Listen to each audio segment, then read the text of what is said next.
You have to give your wife her rights. You have to give your children their rights. You have to give your siblings their rights. You have to give yourself your rights. You have to balance all of these things.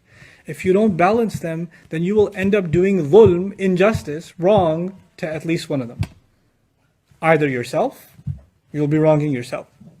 You end up wronging your children. There are some people that are so obsessed with giving to their parents and giving to their parents and giving to their parents that they even take from the rights of their children.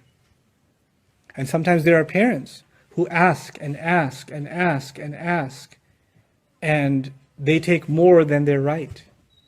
When they use the ayah of Quran and say, well, no matter how much you do for me is never enough, so give me everything. Give me everything. And they'll use the ayah on you. Ihsan to them comes from Allah. It's not defined by them. Please understand this delicate point. What you should do for your parents is not defined by them.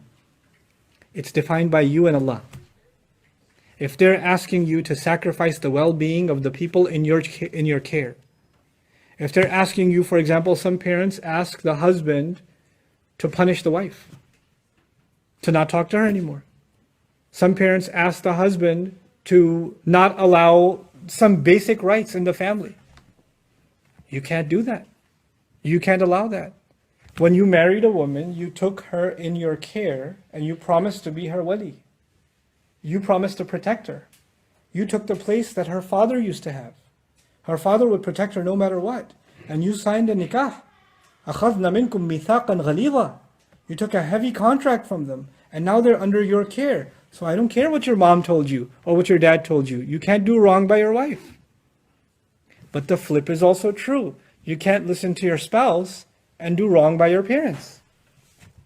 Let me tell you what that means, gentlemen, myself included. You're going to live a life in which somebody's going to be unhappy with you. Always. Congratulations to manhood. Welcome to the club. Somebody will be upset with you. Your father will tell you you're not a good enough son. Your mother will say you love your wife more than you love me. Your wife will say you don't really love me, you just love your parents, I'm nothing to you.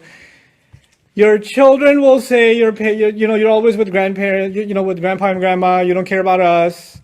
Your parents will say you care more about your kids and your family, you've forgotten about us, we're just trash to you. Everybody's gonna think that you don't do anything. You're useless. And let me tell you, the only time they might appreciate you is at your janazah. He was so good to us. He was really good. You find parents, when their children are alive, and when they die, he was such a good son. He was perfect. He used to take so much care of me. As men, let me tell you something. Don't expect to live a life of appreciation. Just don't. Grow a thick skin. But then again, you're not angels. You're human beings. And when you are being pulled in every direction, and everybody is dissatisfied with you, and everybody's unhappy with you, then eventually something inside you will break.